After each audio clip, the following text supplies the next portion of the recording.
I'd like to introduce our next speaker, Architect G. Ramanan, BR, NTP. Architect Ramanan graduate and postgraduate from the School of Architecture and Planning, Madras University, 1974. He is a practicing architect, a mindfulner, a photographer, and an exhibitor.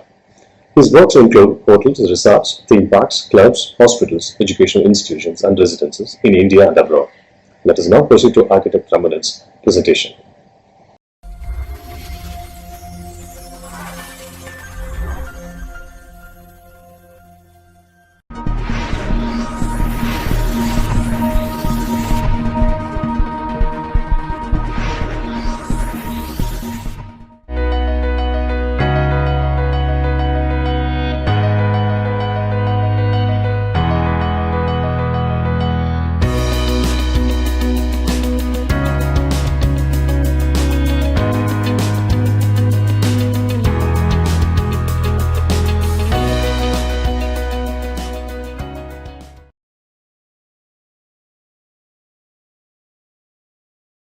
I am very happy to be part of Icon Best 2021, organized by the School of Architecture and Interior Design, SRM Institute of Science and Technology, Chennai. In today's talk, I will be presenting you the beautiful sculptures, the unseen murals, and the beautiful architecture and the antiquity of this island town, Srirangam.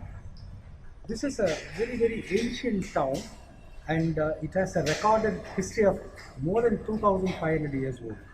And as an architect, I thought it is my duty to present this to the public, the beauty of this town and the heritage value. And we have prepared a lot of drawings preserving the existing buildings in this town, and proposals and how we can control the architectural facade, the architectural value of this, not only the temple, even preserving the antiquity of this town. We have prepared drawings and we have prepared proposals for pedestrian walkways in terms of a kind of a template for all the heritage towns throughout India. So if you study the heritage and the value and the proposals of Srirangam, what we have prepared, the same thing can be applied to other heritage towns like Kanjipuram or Mahabalipuram or Varanasi or even Ajmer. So that is the kind of a study I will be presenting you today with the aid of drawings and slides and murals and sculptures.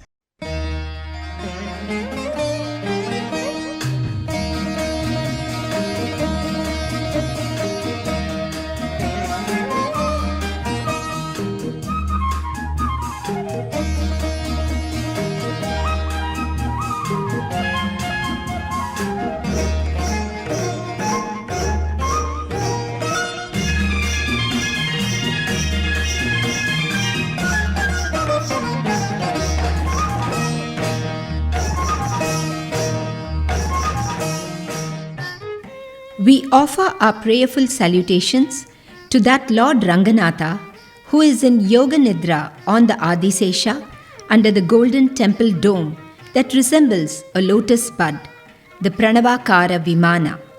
Surrounded by the 7 ramparts between the 2 rivers, Kaveri and Kollidam, the Lord lies immersed in this transcendental superconscious state. The first of the 108 Vaishnavite pilgrimage centers, the temple town of Srirangam lies on the banks of the river Kaveri, and it is the only largest functioning temple complex in the whole world. Vibhishana joyously carried the golden Vimana that he received as a special gift from Sri Rama at his coronation. He placed this Ranga Vimana on the banks of the Chandra Pushkarini. The Lord expressed his desire to stay in this beautiful environment. The Chola king Dharmavarma joyously built a temple for the Lord. The Koil Olugu, the chronicles maintained by the temple, mentions that the temple built by Dharmavarma Chola came to be buried in a sandstorm, and a forest grew over it and around the place. At a parrot's signal, a Chola king who was ruling then and who is remembered today as Kili Cholan unearthed the Vimana, and reconstructed the temple. The rich treasures of this temple attracted the Muslim invaders who raided, looted, and emptied the coffers. There were two Islamic invasions, gloomy periods in the historical annals of the temple. Several brave kings and devotees fought fearlessly and sacrificed their lives to safeguard the deities of the temple. There was much bloodshed. A festive fervour always lingers in the temple precincts of Srirangam throughout the year for nearly 322 days.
This grand temple complex has 7 prakaras or enclosures, 50 small shrines spread over 156 acres, and 21 gopuras that are monumental towers constructed in the Dravidian style of architecture. The Cholas, Cheras, Pandyas, Hoysalas, the kings of the Vijayanagara dynasty, and the Nayaks of Madurai contributed to the development and the construction of this great temple.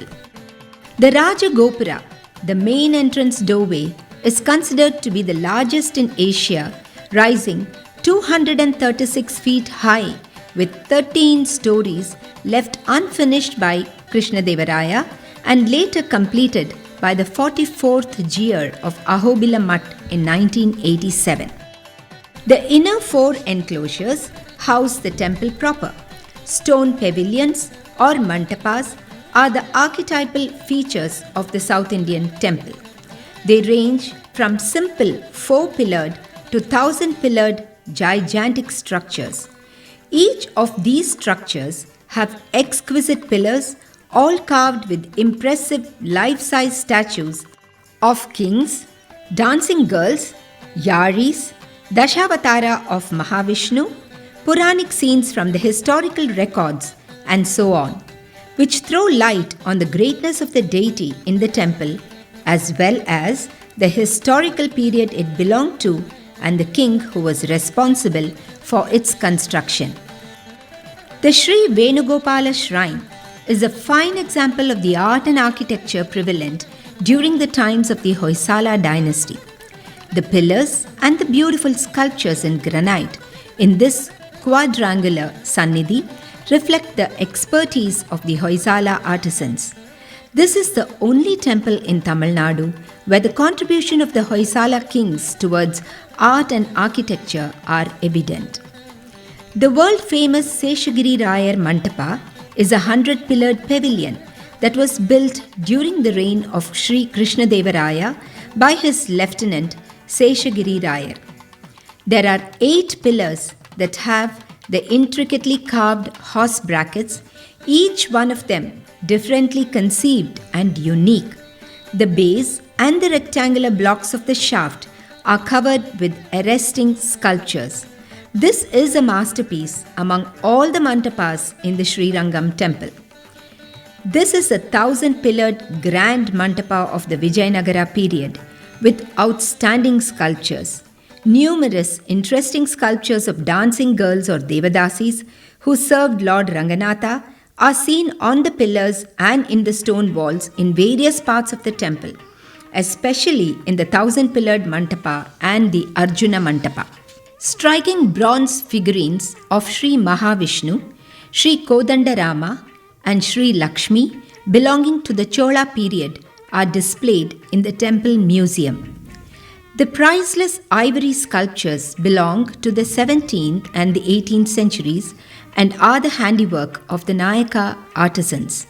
The craftsmen have captured the expression of the gods and the humans in a very realistic manner. The temple of Sri Rangam is a refulgent repository of the Itihasas and the Puranas that are reflected in the mural paintings found scattered in its precincts.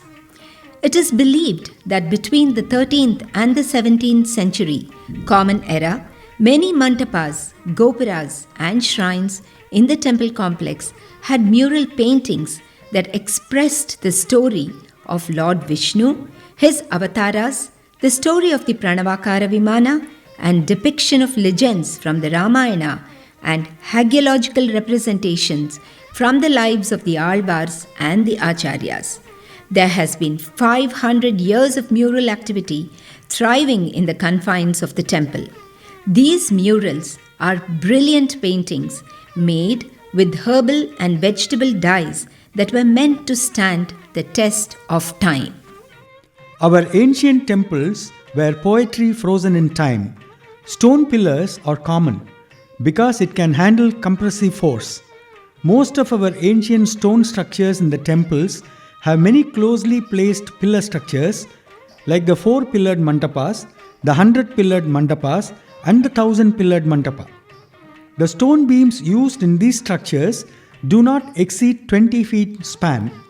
Although the tensile strength of the stone restricted the span of the building, the closely placed stone pillars, roof slab, and the beams gave the sculptors and the artisans a great opportunity to create ornate pillars and stone walls with complicated and picturesque carvings and the colorful paintings.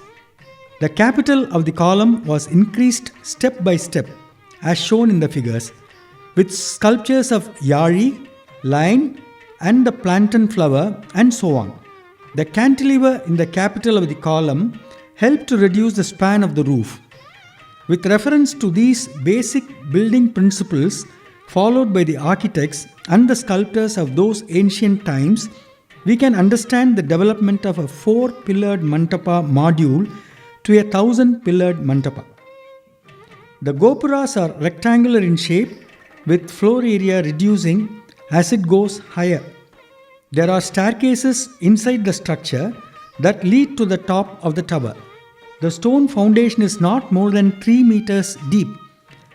The load-bearing walls are constructed from multi-leaf stone masonry and lime mortar with granite blocks and the core built from rubble masonry.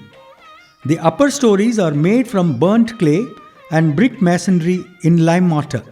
There are 3-dimensional stucco images of the presiding deity, his Vahanas, and the Alvars and the Acharyas.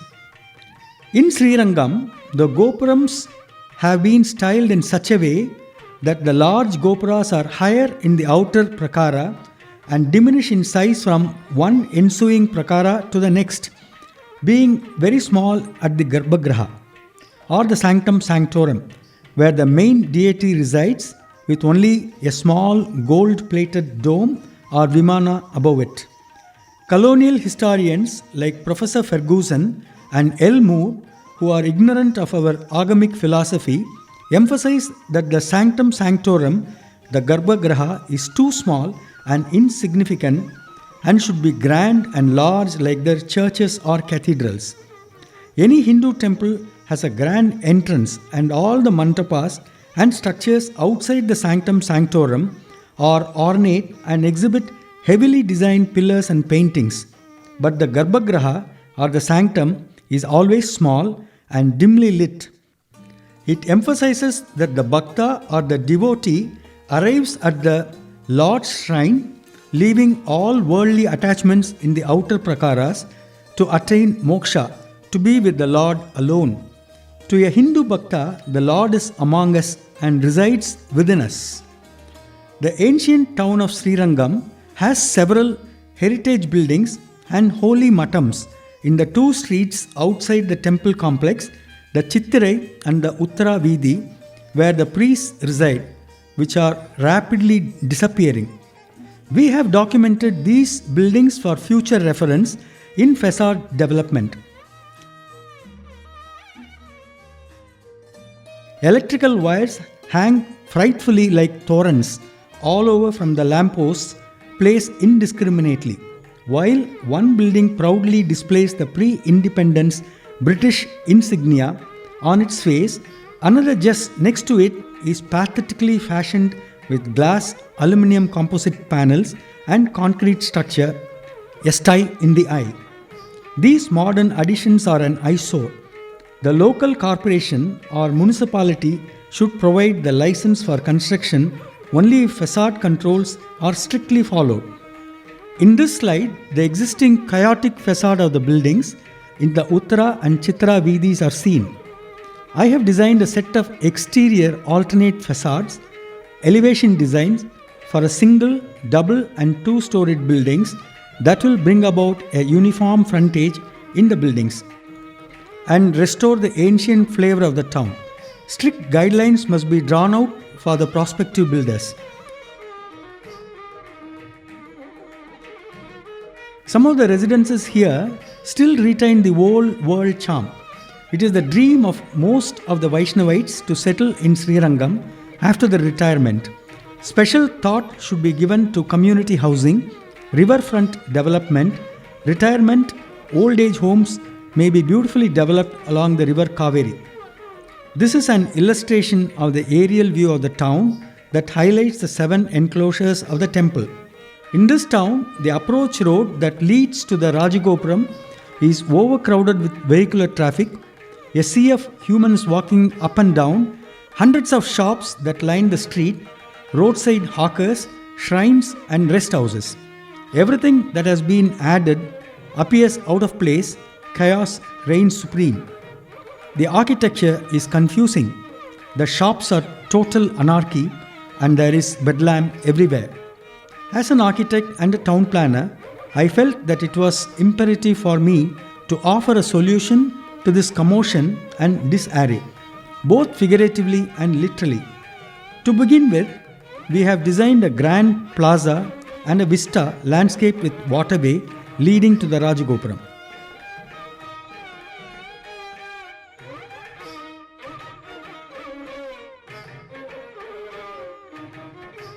The road from Rajagopuram to Rangaranga Gopuram should serve solely as a pathway for pedestrians. No vehicle should be allowed as there are alternate routes available. A pedestrian plaza and a colonnade or a walkway can be constructed which will give a great lift to the town. Strict traffic regulations should be drawn to curtail the existing chaos. The existing shops can be shifted to the first floor of the walkway. This will also serve as a pleasant route for the temple procession, which today is a chaotic experience. If the ancient temple of Srirangam is promoted with a state-of-the-art auditorium, interpretation center and a museum, more tourists will flock to this temple town.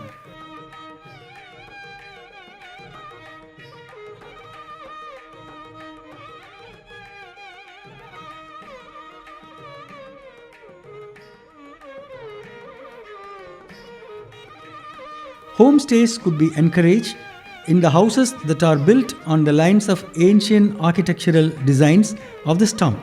It will help the economy of the town to grow, as the people themselves will spend for their own constructions. Whether it is a home or a public structure, the government will not have any financial obligation. If the builders use only the facade designs offered by the authorities, a certain uniformity will be achieved and there will be a semblance to the glorious architecture of yesteryears. The local authorities should prominently showcase these temple cities as epicenter for raising them into smart cities. All over the world, effort is being made to renovate and reconstruct, restructure and resurrect the old cities so that the historical sites and cities remain intact and are redeemed before they face destructions in the hands of the insensitive communities. Srirangam is a living heritage and an international urban magnet where every day there is a special celebration and the tourists from all over the world visit by thousands to participate in every festivity. It is not a museum where a collection of artifacts representing its culture and history are exhibited. Instead, it is a thriving and the biggest functioning temple complex in the whole world. While restoring historical sites and using the infrastructure that are already in place, we fulfill our fiscal and the environmental responsibility as architects. I thank Icon Best 2021 for giving me this opportunity to share my knowledge about this temple and this great town, Srirangam. I wish all the best. Thank you so much.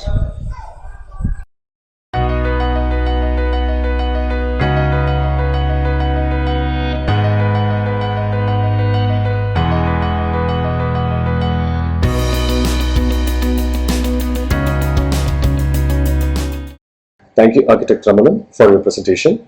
I believe that all of us are inspired by your work, sir. Now we shall take a short break for our sponsor video. Trust EPCO for all the furniture hardware. EPCO, simplifying lives.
by EPCO. Intelligent hardware for homes.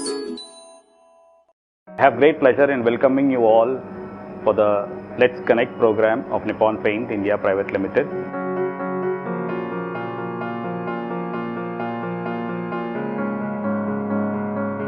This program is specifically developed for the architect and the interior designer community to be part of the Nippon Paint family.